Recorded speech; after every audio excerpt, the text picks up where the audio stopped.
Good afternoon. Thank you so much for joining us this afternoon. It's really an honor and a pleasure to be with you. I'm Kate Batchelder-Odell. I'm an editorial writer for the Wall Street Journal. I'm joined by these four distinguished gentlemen here.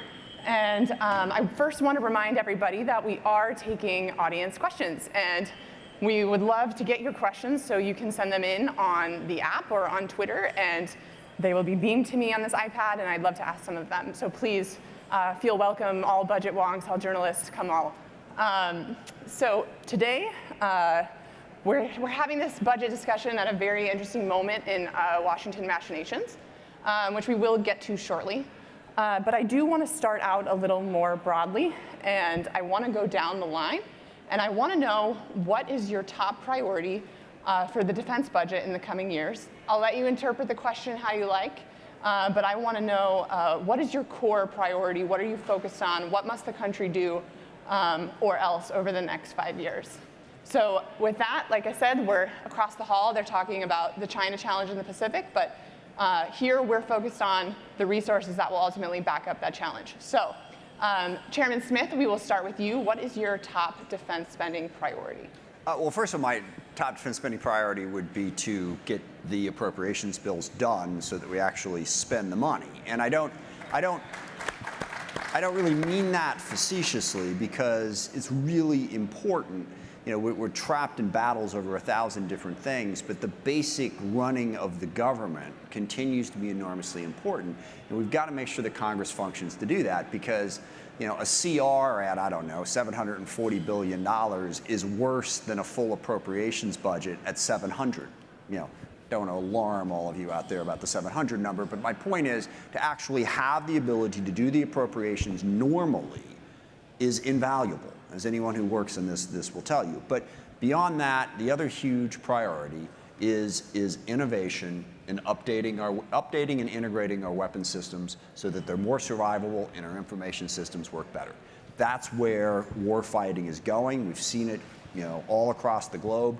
It's the JADC2, however you want to put it. The idea of making sure that our systems are more survivable, better protected, and more clearly and easily communicate with one another. That's the future, and we have to get there as soon as possible. Secretary Kendall? Where to begin? Well, I guess at the moment, I would say that a high priority is to avoid a extension of the CR that we currently have. A year-long CR would be absolutely devastating to the department. That's sort of small ball in my mind, so let me get a little bit broader than that. We need stability, obviously, so that we can do planning. If there were one ask I would have of the Congress, it would be to allow the Air Force to retire its old and irrelevant airplanes so that we can free up the resources we need to do what the Secretary of Defense just talked about so eloquently, which is to confront China and respond to what they're doing in their military modernization program. Our old iron, if you will, our 30-year average airplane is an anchor holding back the Air Force right now. And we've got to get rid of some of those aircraft so that we can free up resources and get on with modernization. So that's very high on my list. Your talent. Sure. I think you're going to find unanimity on agreeing that we need appropriations bills instead of CRs. And those who are not aware, it almost handcuffs the department when we do that. And as an old congressman and senator, I'm disappointed that we don't have top-level leadership decisions on a bipartisan basis to get that done. Look, I would say my priority is that we come to grips with what we're going to have to do really through the life of this fit-up, and then I think more in a 10-year time frame, which is not only to do the RDT&E, which I think is essential for all the reasons that has been said here and which the Secretary went on again. And by the way, Bob Work and I co-chaired a task force for the Reagan Institute on innovation. We don't win the battle for innovation, we don't win. That's really clear. But we have to have a force through the rest of this decade. And the problem is that we have not recapitalized the force since the 1980s. Essentially, we're using the inventory that was created during the Cold War years. And this began in the 90s. I mean, I've lived through this whole thing. My career has gone through this whole thing. And so we have a force which is a structure which is too small, which is worn out. Secretary Kendall's service is flying airframes that are on average 30 years old. And we don't have the rest of this decade to wait until we can field a force that can deter aggressors and potential aggressors around the world. So I think we have to have a top-line increase. Jim Mattis said 4 years ago he needed 3 to 5% real increase every year. I think Mark Esper said the same thing. The Strategy Commission said the same thing, and Kath Hicks, the DepSec, was on the Strategy Commission. If we had that by fiscal 23, we would have a top line that was anywhere from about $70 to $170 billion above the president's projected budgets. So that's how far off we are. Now, with the additional money, the Secretary said I would accelerate F-35 buys. I do think we have to invest in the shipyards. We're going to have to be able to compete with China in particular in terms of naval strength, and we don't have the shipyard capacity to do it. And then I would buy ships. I think we have to invest some in personnel. We got to keep buying back readiness and fund the Marine and Army transformation. They're doing what we wanted them to do. They're transforming. We got to fund that. So I'd say we got to have more money. Now, I'm not you're only allowed one.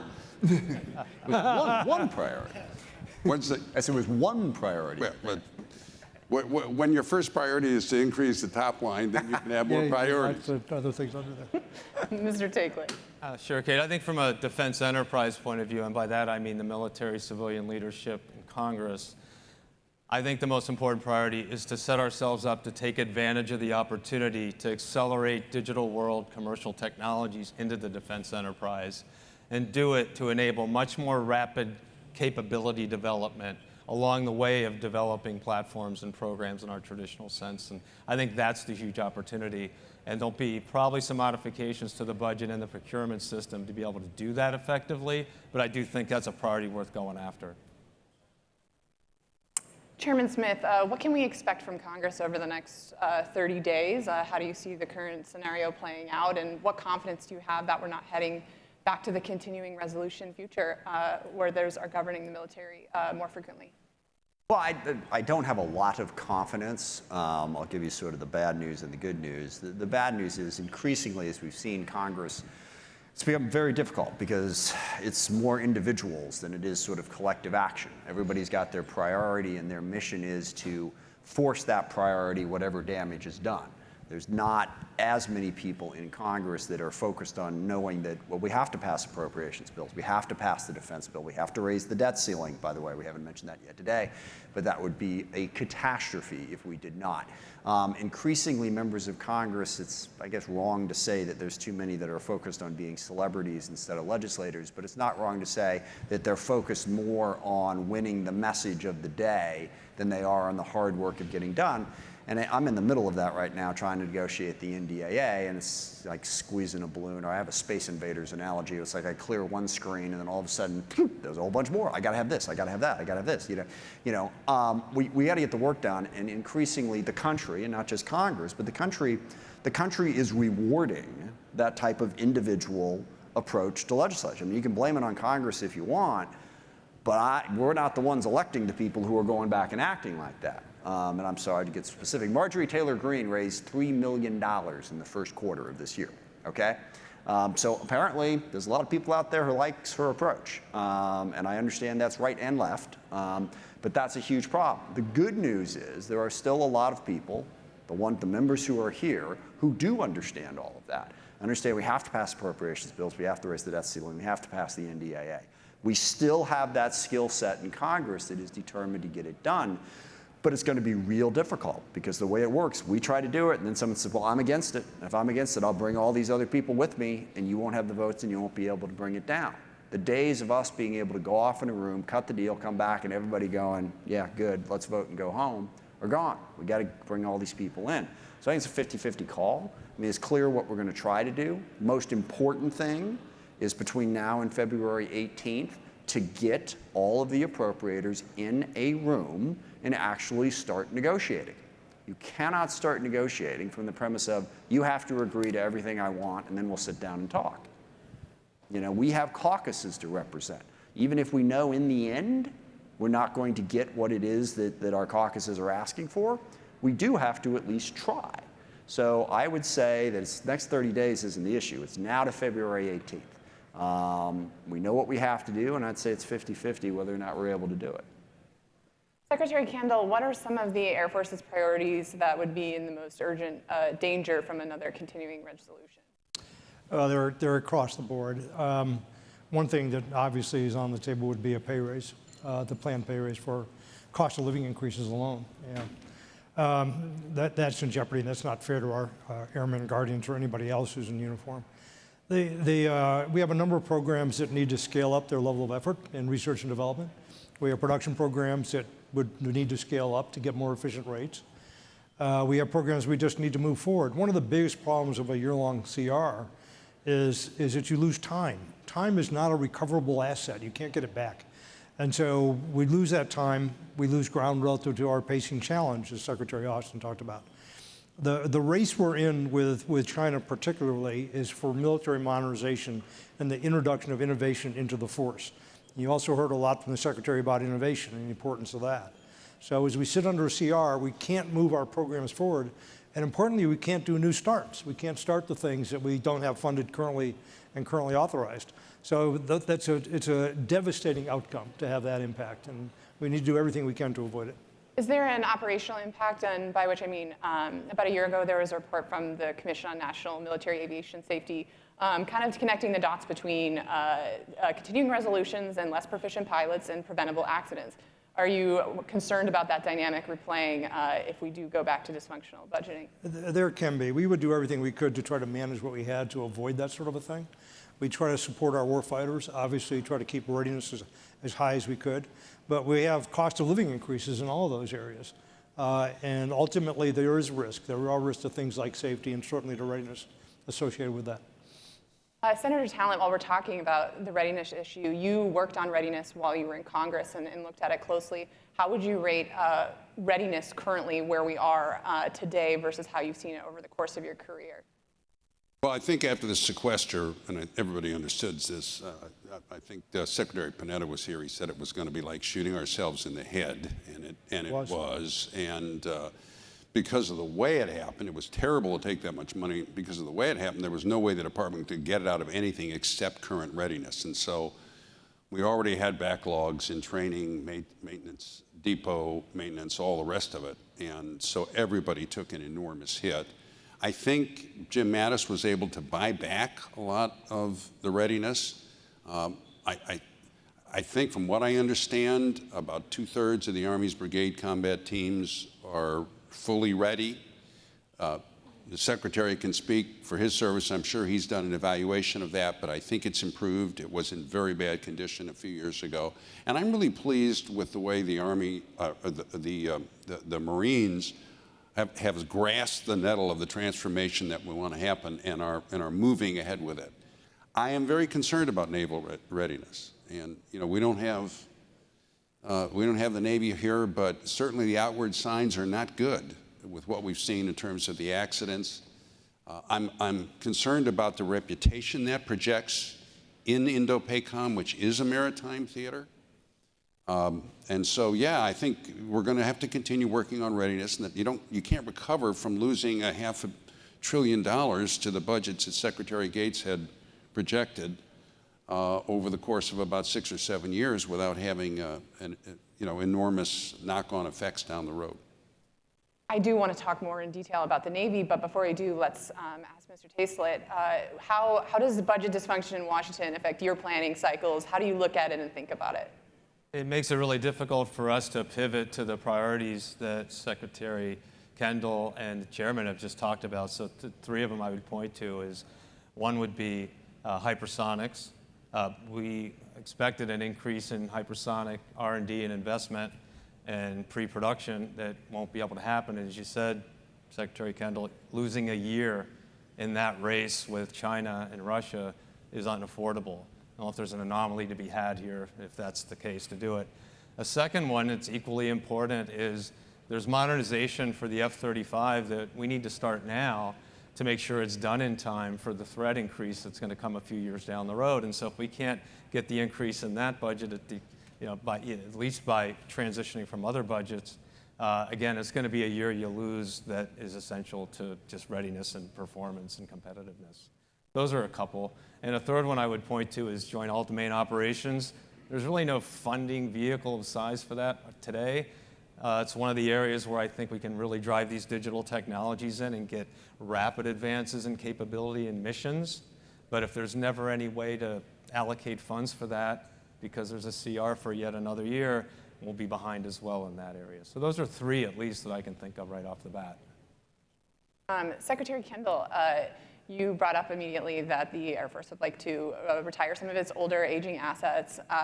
What do you make of the criticism that a, quote, divest to invest strategy leaves the Air Force extremely vulnerable, say, over the next 6 years, what many analysts are calling the Davidson window after Phil Davidson? How does the Air Force plan to manage that vulnerability on the divestment plan it has? We have a number of assets that, the way I put it when I did the budget review when I first came to office was, if it doesn't threaten China, why are we doing it? And we have a number of assets that we acquired that were very useful in the counterinsurgencies that we've been fighting for the last 20 years that aren't not all that threatening to China. And we have to refocus. You heard the Secretary go on and on about the Chinese threat and the challenge that that poses. What I've been watching for over 10 years, and it goes back 20 years before that, is China's modernization, which is focused directly on defeating the American ability to project power. And they have been at it since roughly the first Gulf War, 30 years ago. And they have acquired a number of systems that threaten our high-value assets, of which the numbers are fairly low. We have got to respond to that, or we can't credibly project power in the Western Pacific. And so the time is our enemy, and so is the reluctance to move resources into the places where they're needed to do the things we need to confront that threat. So the assets that are obviously there are things like Reapers, some C-130s, some of our older tankers, A-10s. These are all programs that have had great value to the department, but they're aging and their utility against the pacing challenge is very limited. So we have to make some changes there. And what I encountered as I was coming up for confirmation is I would talk to senator after senator who would tell me how much they understood the threat of China, and then the next sentence, or maybe in the same sentence, would say, but don't touch my fill-in-the-blank aircraft that are in my state. We've got to get by that. We've got to get a common understanding of the seriousness of this threat and a sense of urgency about addressing it. And I don't think we have enough of that in the Congress right now. Senator Talent, how would you advise your Republican colleagues in the Senate now to think about that question about the urgent need to modernize, but also the need to be ready tomorrow? Sure.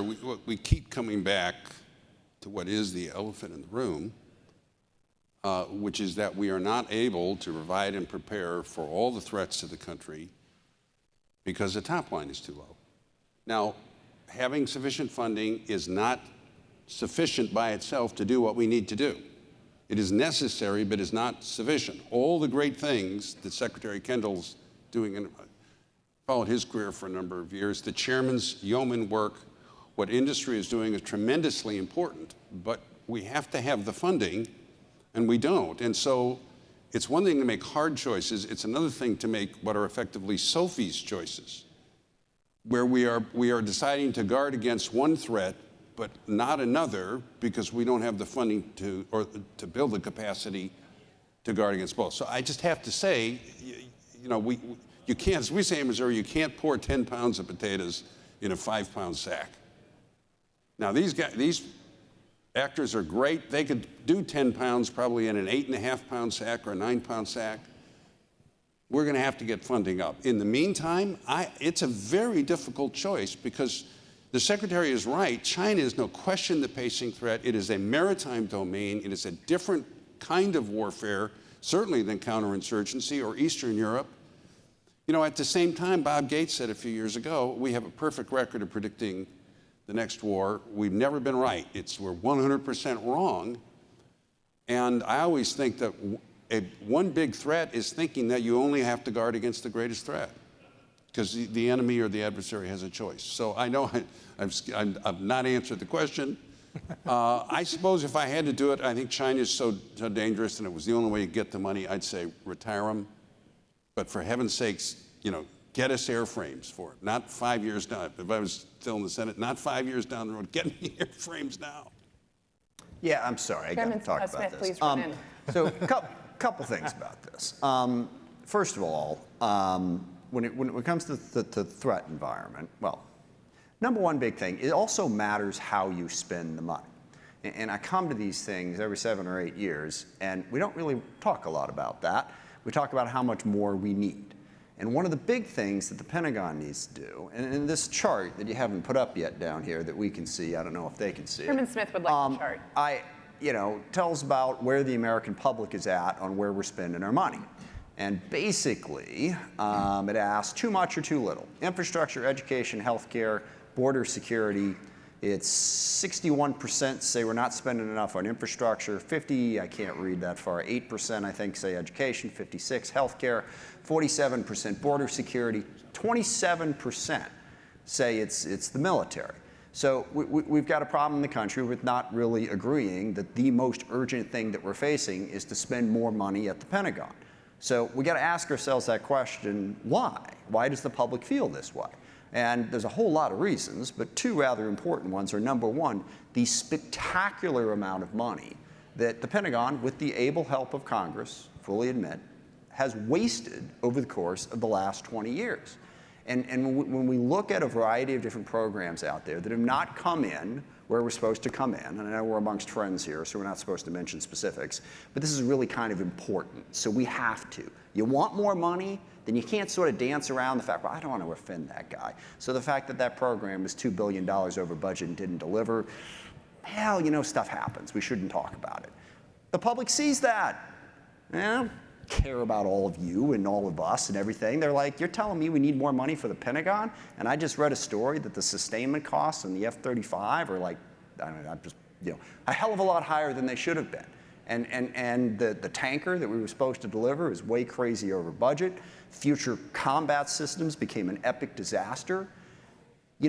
Maybe if we actually cleaned everything up and fixed it and did it as efficiently as it can be done, and I understand, and I argue with my constituents all the time about this, that it's not as easy as it looks, okay? It's really complicated. We're trying to have a system that can survive and accomplish by all that. But I don't think there's a single person in this room that if you were asked honestly, even with all of those difficulties, couldn't we do a hell of a lot better than we've been doing, wouldn't say yes. And yet we don't really talk about that much. If we want that chart to get better, then we've got to convince people that we're trying. So that's number one. Number two is there's an increasing number of people in this country, on the left and on the right, who look at the rest of the world and say, what are we doing? China's not our problem, okay? I'm worried about my infrastructure. I'm worried about my education. I'm worried about my health care. We just spent 20 years in Afghanistan and all of that money and all of those lives. And I got what for that, okay? Now here's the thing, please understand, I disagree with those people. And I'll sum it up very simply. The world is a better place, in my view, if the US has more influence in it and Russia and China have less. And you don't get there unless you're actively engaged, unless you have a robust military. But we in Congress are elected, not by you so much, but by our constituents. And if our constituents look at it and go, I don't know what you're talking about. So you got to make the case, number one, you're going to spend that money really well. You're not just going to spend it, you're going to spend it really well, and you're going to learn from your mistakes. And number two, what we're doing in the world matters. We're not making that case. We're arguing about we should have 10% more, we should have 20% more, we should have 5% more, 5%, whatever, and the country's going, what the hell are you talking about? And then we in Congress have to deal with that. You got to fix those two problems before you come back and say that we need 3 to 5% a year over inflation. I think everybody and everything they do in life says, you know what, I'd like 3 to 5% over inflation, okay? But you got to deliver if the American public is going to support it, and then Congress is going to support it. Is that case undermined by a multi-trillion-dollar spending bill on other priorities? It seems difficult to tell. No, it's not undermined. It's not. Well, let me say this. It's undermined by that in the following sense. And I've said this to my constituents who are busting my chops about supporting a 5% increase. For those of you who don't know, I represent a 70% Democratic district who would be very much on the 26% side of that military chart. And I argue with them. I say, you say we can't have I supported the 5% increase that we actually put in, or as we passed the bill forward. And I said, we just spent $8 trillion in the last year on everything but defense. all right? So I think we got a good argument. I'm not saying that on that piece. Yes, it is undermined if you come along and say we don't have enough money to spend on defense because we've spent all this other money. But you also have to make those other 2 points. And if we don't, we're going to have a hard time getting there. That's all I'm saying. Secretary Kendall, do you want to Yeah, jump in? let me go back to the comments about the budget size a little bit and the different elements of the budget. All budgets are an attempt to balance various risks. China is a pacing challenge. There's no question about that, and it's a aggressively, increasingly difficult challenge for us as they continue to invest. It's not the only problem we have. We talked about the Ukraine a lot downstairs a few moments ago. There are still violent extremists in the world. There's still concerns about countries like North Korea and Iran. Those problems aren't going to go away, and they're not going to be ignored. And I will tell you that every president I've ever watched or had experience with over 50 years in national security has always submitted a budget to the Congress that he or she, it's always been a he, I guess, thinks is adequate to support, to secure the nation, to do the things that we need to do. That was true even under sequestration, all the years we labored under that, under President Obama. President Biden will submit a budget that he thinks can meet the national security needs of the United States. I can guarantee that. Within that, we need flexibility to allocate resources to the problems that are most pressing. And we will indeed deal with those other challenges that I mentioned. But we've got to be allowed to make some changes. And the numbers are important here. The budget that was submitted in 22 was 1.5 percentage points, I believe, below what the Trump administration had planned to submit. 1.5 percentage points. Now, the Defense Department's good at spending money. And whatever money was appropriated for the Defense Department, we would find a way which we would spend it, which hopefully would be beneficial to national security and limit waste. But 1.5 points doesn't move the needle. We've got to have more flexibility with the money that we do get to orient it towards the problems that are most severe. That's what moves the needle. And that's what we're going to have if we're going to deal with the threats that we're confronting now, particularly with China. Mr. Takelet, you've got a background in telecom, and you come to this process. What do you see in the budget process where Lockheed might be able to improve the way DoD does business? How might you start to do that? Sure. I think it really hinges on what Secretary Kendall just said about flexibility. And that is within programs and across programs as well. I can give you an example of that, but I think the basic problem that we're facing is there is an advancing threat, as you just said, Frank, and there's no denying that. It's on multi-front. We're in space and cyber where we never really had to contend before in any kind of concerning level like we have today. And there's going to be a roughly flattish budget environment to do that in. And then that drives you to an efficiency argument. So how do we get more efficient with whatever budget Congress comes up with? And I think for industry, what we've done and been very good at is applying physical or Newtonian world technologies to the requirements as designated very specifically often by the Defense Department and in delivering those programs and products and systems and platforms.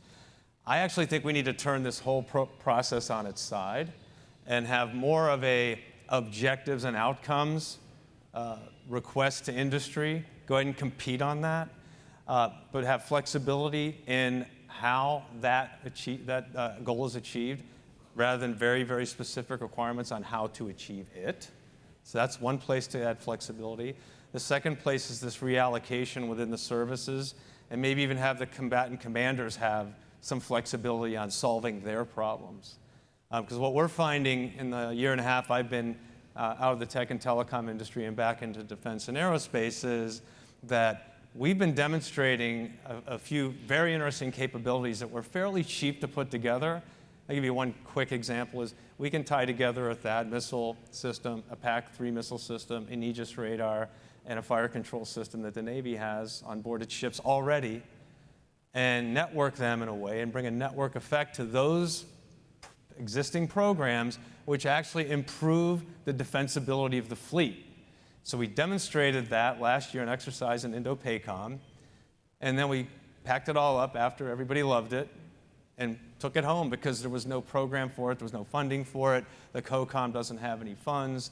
They're going to advocate for this, but it's in the process. So more flexibility, I think, is really a key thing, as Secretary Kendall has said. So this panel is called strategy-based budgeting, right? And a lot of times it seems like we're talking about budget-based strategy.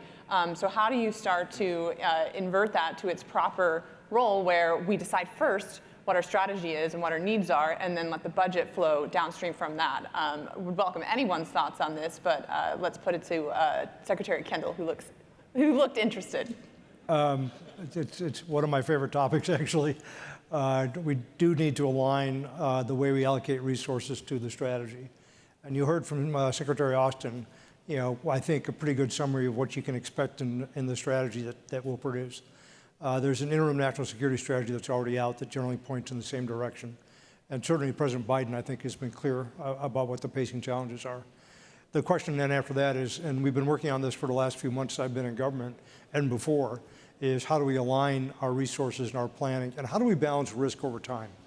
I mean, one thing we've been talking a lot about in the department is the way risks are changing and how we need to think about how we deal with current problems and current readiness, which is always a priority, and support the various combatant commanders in their needs, but at the same time make the investments we need for an increasingly risky world that we're going to live in. I don't think there's anybody that says that the world's going to be less risky in 5 years or 10 years or 15 years. So we have to deal with that, and part of our planning process is try to understand how to get that balance right. So in the Pentagon, we are to some degree working the strategy in parallel with the budget, but they're not disconnected from each other. They're very tightly coupled. Chairman Smith. Yeah, well, first of all, and many of you have heard me pontificate at length about this, so I won't. It's just, it's not really a choice between do you focus on the strategy, do you focus on the budget. You got to focus on both. I mean, the world is a world of finite resources, and most of my time, as a legislator, has been spent around groups of people who their first thing that they try to do is convince you that money shouldn't be an object with what they want. And I can understand that, if you're coming from that perspective. I don't have any sympathy for that outlook whatsoever, because we live in a world of finite resources. So you can't have, you can't have strategy-based budgeting. You got to deal with both. You got to try to figure out how much money do we have to get there. I will also say that, and Secretary Austin, when I said this to him, was not excited about the comment, but I had a VC who said to me one time, he has not yet found the entity that you can't cut 10% from and get better at what you're doing. There is something to be said for understanding that you have finite resources and the forcing mechanism that has. And I'll throw the quote out again, gentlemen, we're out of money, now we have to think. So it isn't just a matter of, gosh, give me more. You got to balance the two. Last thing I'll say on the requirements piece, arbitrarily, if we could just go into the code and cut 50% of the requirements, I think that would be an enormous improvement in terms of our ability to efficiently spend money.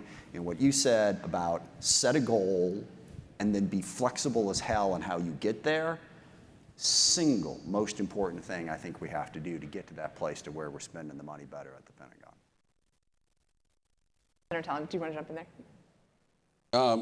there? This is something, a question about how the department spends money I get mostly when I talk to Republicans, although the chairman's right, everybody will raise it. And one of the things I say to my fellow Republicans is, look, we're the ones who are always saying that the government cannot operate as efficiently as the private sector, right? That's a classic Republican theme. I think it's right. And then we tell the department, we're not going to give you the money you need until you can operate like Walmart. They're never going to. It is an agency of government. It responds to bureaucratic and political dynamics. Within those limits, you know something? It's pretty good. This is an agency of government that for about 3.2% of the nation's GDP, just frank service, the number of missions that the Air Force is capable of performing at a moment's notice, moving forces. I went to Transcom. The movement you guys do every day, every one of those services all over the world in a contested environment. And the reality is, I'm on the U.S.-China Commission, which is a senior advisory commission to the Congress. It's a standing commission on the Chinese-American relationship. And we did our report last week, unanimous, it's totally bipartisan. This is China's at or near an initial invasion capability of Taiwan. This was one of the scenarios in the Strategy Commission. Every secretary, I came to Washington 27 years ago, every secretary has devoted himself to reforming the Pentagon. I'm all for it. Okay, it is not going to change the basic issue. We need to do a whole lot of different things, but in my opinion, we're going to continue accepting risk at far too high a level to the homeland and the vital national interest unless we get realistic about the top line. And beyond that, I mean, I love the emphasis on innovation and modernization. I did a chapter, we did a report a couple years ago on China's advanced weapons programs. I think it is tremendous that we're doing that. If I had to choose, I guess I'd continue that. But I also think we need hulls in the water, and we need airframes, and we need them now. Secretary Kendall, you wanted to jump in? Yeah, I want to respond a little bit to Chairman Smith's comments about waste and so on. I spent a good deal of my career trying to make programs execute efficiently. And I'll give you an analogy. The thing that we tend to get criticized for the most in the defense industry and in the government is overruns in our development programs. Our average development program overruns by about 25%. Now, in the commercial world, programs overrun all the time also. It's just not visible because people aren't telling you about that. But it's very visible when the government does it. I would love to have gotten that number down to something like 10 or 15%. I think we did drive it down to a certain degree. But what you're doing when you do development is something that's never been done before. And we have a tendency to ask our industry partners, if you will, to do very hard things that have never been done before. And then we give them, and then we ask them to bid against each other to try to tell us that they're going to do it faster than anybody else and cheaper.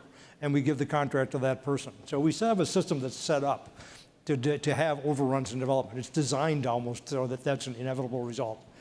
We don't want to stop asking industry to do hard things because we need some of those things to defend the country. But we need to be willing to accept that that's what we're going to get when we have that kind of a thing. I get comments from the Hill that are like Chairman Smith's about waste and so on. And I also get an awful lot of comments that say we're not taking enough risk. Why aren't you taking more risk? Well, when we're having 25% overruns on an average development program, I think we're taking a If I could just make one quick comment about that. It's like, okay, and I agree with you. By the way, I totally agree with you in that. And we haven't talked enough about the second point that I made about how do we get the public to agree with this, because we got the numbers in front of us and they're worried about what we're doing in the world. But if you're consistently running 25% over, why don't you up the estimate up front so that you're not running over? And I think the answer to that question is because you want to sort of sucker us in, and then, well, sorry, we're in 25% That's not the over. answer. Not you, but a fair number of the folks out in the audience in the defense contractor world certainly like to do this, and let's deal with that. I mean, if it's going to be that high a number, set it so you're not 25% over. It's like, the airlines. If you keep saying you're going to show up at 10 o'clock, you keep showing up at 10:30, why not just say, hey, you know what, we're going to show up at 10:30. And then at least we have the expectation set in the right place. Just thought I'd throw that out there. And it's not about the top line. It's something different. I agree with what the chairman was just saying, but a couple of things. We've had an enormous consolidation in the defense industrial base. It's fragile and it's frail. And I think we all agree we need to do something about that. And obviously, fewer competitors, less competition, prices tend to go up. I mean, and you also have supply chain issues that are a huge problem. What I will say is every time I've looked at this, every time I've read what I thought was a good book about it, or talked to somebody who's really been successful, and the way to get the procurement and acquisition, and the best hope you have of getting good programs is centralize authority to the secretaries and the chiefs. Tell them to come up with good plans for the things they want to build and hold them accountable. You need a tight chain of authority. We have too many desks having too much input. And it has to be, Chairman, I think, saw you nodding your head, it has to be the chiefs and the secretaries up through the OSD, of course, and then to the Congress. Yeah. So, get good people like Secretary Kendall, give them the authority, and then hold them accountable. I mean, that's how John Lehman told me he built the Navy in the 80s. And I think we're going to go to Jim Takeley. Now we're going to talk. We're going to go to Jim Takeley, who's been waiting his turn. To the senator's point, though, if you give that flexibility and authority to a small number of people, we'll be able to go about things in a different way, because right now our industry responds to RFPs on products and platforms and very specific programs in narrow scope, if you will. What we're doing at our company, and I don't know if it's in the realm of the possible, but we're going to try it anyway, is to basically keep doing that and being good at it, but also turn ourselves on the side and basically say, We'll map out the missions that we think are important to the Department of Defense, and we'll try to understand how we can network the existing platforms together in order, over time, to increase mission capability. Now, that may cross services, it may cross to allies, it may cross to existing and development programs, but we're going to try to come up at least with, we've got 14 missions we're after now. We've got 3 of them we think pretty close to done, and we're showing the services.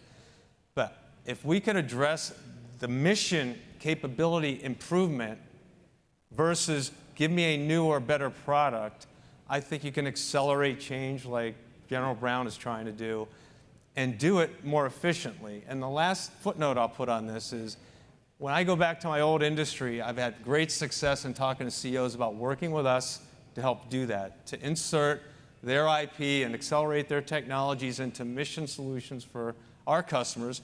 And they also tell me, thank you, I don't want to deal with them directly, by the way, because they're 1 or 2% of my revenue, or 3 at best, and I'm not going to set up the system that it takes to comply with the rigidity of that process.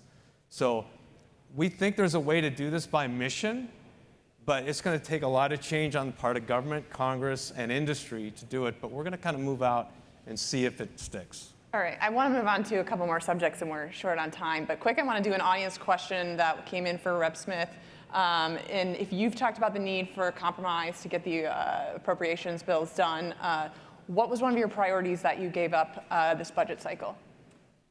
Oh gosh, there's about 1,000 of them.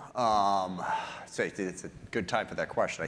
I can't really get into it, because if I tell you what I gave up, the deal's going to come out on Monday. And That's what we asked. We're not supposed to announce outcomes before everyone gets to see it. And if I told you, then my phone would light up with 100 desperate phone calls telling me to change my mind on what I gave up on. So I hate to do this, but in this particular moment, me answering that question is just professionally hazardous. Ask me in a week, and I'll be glad to give you the list. All right, well, I know you get slightly exercised in discussions about a larger Navy, so I definitely want to hit that topic. You have been sort of critical of some of the more ambitious plans for a larger Navy, and we're dealing with a maritime challenge. Conceding your points that, of course, the types of capabilities matter, of course, and it is not simply a numbers project. What do you see as the appropriate size and character of the Navy, and what is that going to cost? Yeah, my main focus on that criticism was just to try to move us to that question. Okay. I don't pretend to know exactly what the answer to that question is, but I have some ideas, but others do as well. It's just every time we did one of these big studies, the main focus was we got to have a big number so that we look ambitious, and that drove me a little bit intellectually insane. Because we need to focus on capability. And I'm not saying you could build a 100-ship Navy and somehow all those 100 ships are going to be so magic that they're going to have all the capability you need. Okay, you need a certain number, but so much of the focus, so much of the discussion was 355, 355, 355. We can debate the relative capability of the LCS. But there is a certain way of thinking out there that the LCS was invented to meet a number as opposed to meet a capability. All right, and that would be an excellent example of why I was so exercised about the idea that we kept obsessing about the number. Okay, so let's talk about the capability. And I think the point Secretary Kendall made about does this scare China is a pretty good place to start. Okay, what's the capability there? Now I will also say, and you made the point later, that we're not just fighting China. I had a conversation with the Secretary of the Navy earlier today. Ethiopia is falling apart as we speak. We got some Americans there. We may need to get them out. So, that's going into a permissive environment. There's capabilities that we need for that. That's what I want the focus to be. I can't tell you in 2 sentences, here's the exact capabilities we need. But I know that the obsession with numbers is a problem. And I'll tell you, because we had this debate, and someone kept saying, we had more ships in the Navy, during World War I than we have right now, And I'm like, really? That's a point you're going to make? I could take 10 of the ships we have right now and totally blow that World War I Navy right out of the water. So can we just move on to the more intellectual point of what is the capability we need? And does that mean 320 ships or 250? So I'm just trying to get us to the point of your question, and I think and by the way, many people are very focused on answering it, and I think it's good. But all these reports kept coming out. And what the hell was the number that they came out with a year ago? It was like 500, or I forget what the number was, but it was just, yeah. And I know firsthand that that was driven by the fact that the Trump administration wanted a big number. So yeah, I want to get to the substantive discussion. So. Sure, Senator Talent, but how much time do we have for that substantive discussion if China's building a blue water navy pretty fast and we've spent the budget cycle haggling over a single destroyer? Let me just say we don't have a lot of time. That's why we got to get started. Okay. But we've been doing I think assessments and force structures. I think the chairman's asked the question, which is how should the Navy be sized and shaped? I think the answer is, at least begins with reference to the missions of the Navy, which is to win naval battles and support the other services in preferably deterring, but if necessary, winning battles at sea, but also being present, carrying America's credibility and presence around the world. If we want to have allies, and the Secretary's talked about integrated deterrence, Secretary Austin, absolutely correct, you need to be present, people need to see you, so you do need numbers. The Chinese think numbers are important. I mean, the Office of Naval Intelligence estimates they'll have 425 ships by 2030.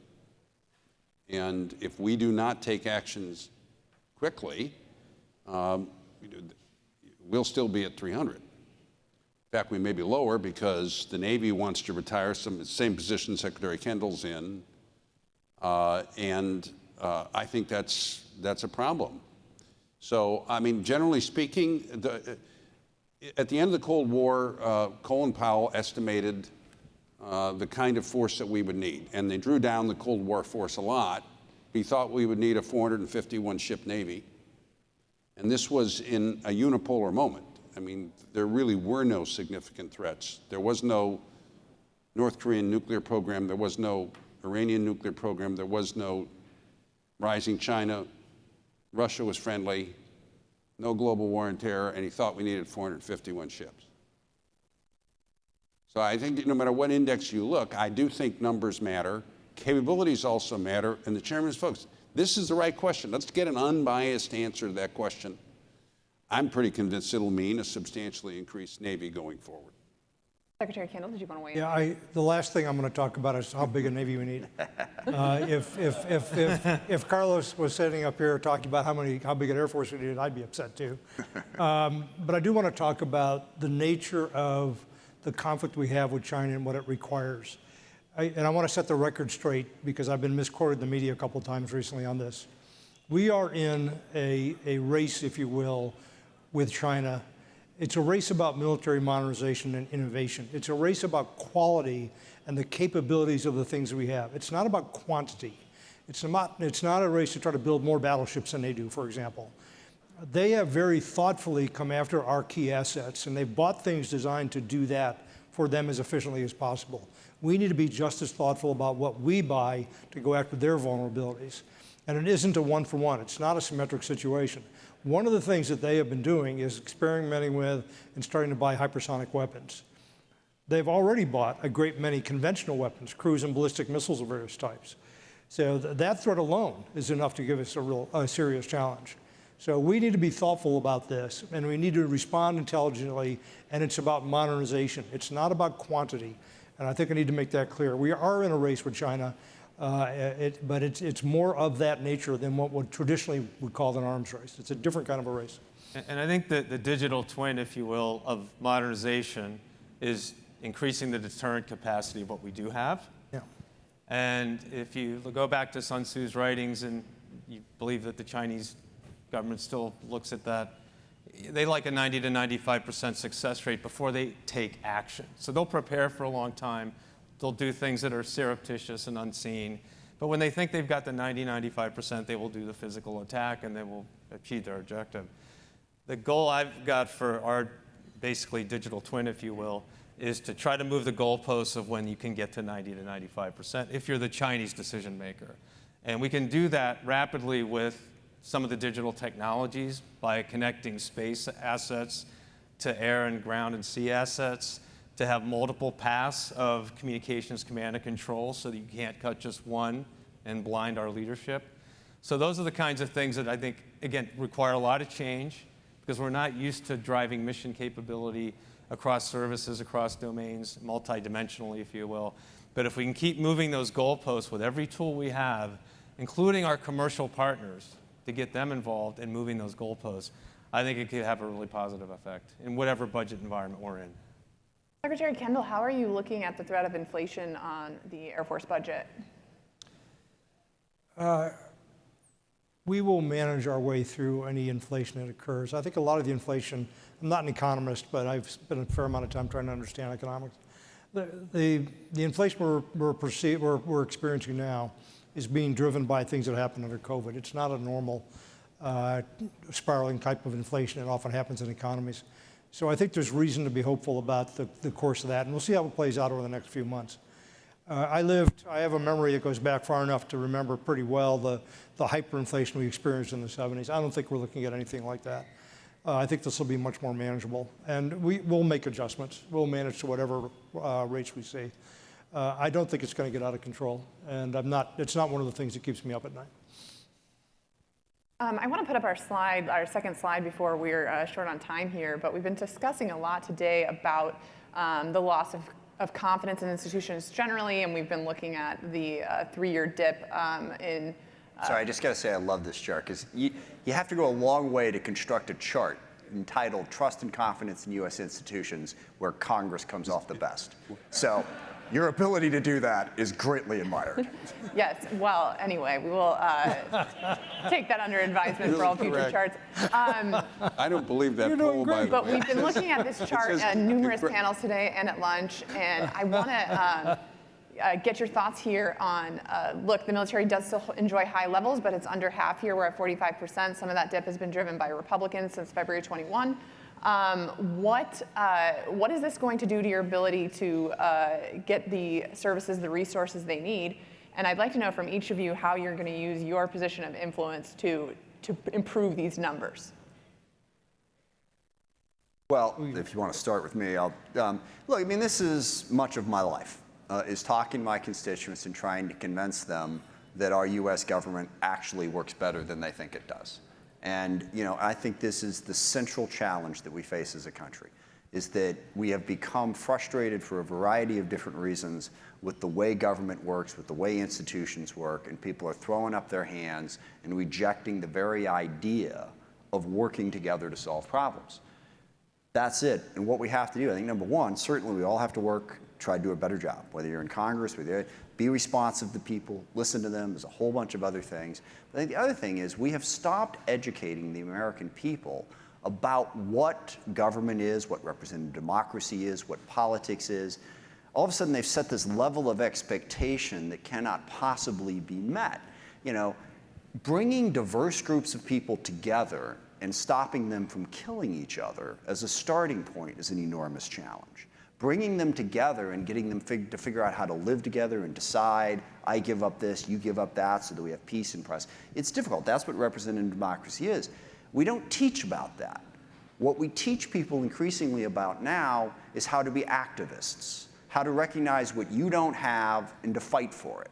Okay, that's great, but at the end of the day, that's really just a fundamentally selfish way of looking at the world. We don't educate people, okay, you want that, but what's a person across the street from you want? And if you don't work with them a little bit, well, they're going to be doing the same thing that you're going to be doing, and we're just not going to get along. And then they look to our institutions to solve this impossible problem, where it seems like every negotiation begins from the premise of, okay, we're going to, and this was my argument about the appropriations process, okay, let's start here. I'm going to get everything I want, and I'm not going to care about what you want. How does that work? It doesn't.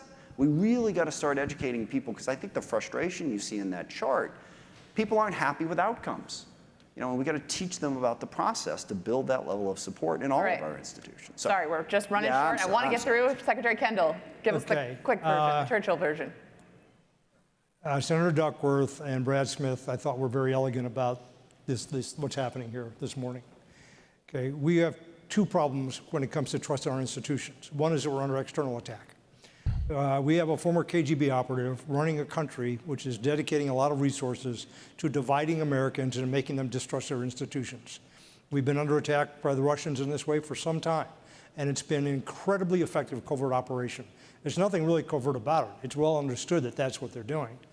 we are amplifying those messages ourselves to a large extent in the United States. I wrote a piece for Forbes before he came in that said that President Biden, if he's elected, his greatest challenge is going to be convincing half of Americans that the other half are not evil, bent on the destruction of America. We have a large fraction of Americans right now who don't trust democracy because they don't see it working. We're doing this in part to ourselves, and it's being done to us in part by people outside the United States who are doing it for the direct purpose of dividing us and tearing down our institutions. And sadly, as these numbers show, it's working. Jim? Agree with everything that's been said, especially the chairman's point, which he really made earlier about the fact that too many people in institutions today, as compared to when I started and even when he started, are using the institutions as platforms for performance without loyalty to the norms and purposes of the institution itself. And that's not just the Congress. My guess is everybody here in this room is participating, at least to some degree, in an institution where that's happening. I'm not so sure what we can do about it, but it's a real problem. Mr. Takelet, you get the last word. Sure, as an adjunct to the military and its reputation, I think industry's role here is to just keep getting better at what we're supposed to be doing operationally. So cost, quality, and schedule, keep improving those as we go. Not have any outliers that people can kind of take a hook onto, and then color the military and the defense industry with it. So we gotta Thank you, keep gentlemen, performing. so much for spending this time with us, and thanks to our guests for coming. We'll see you soon. Thank you. You're so right.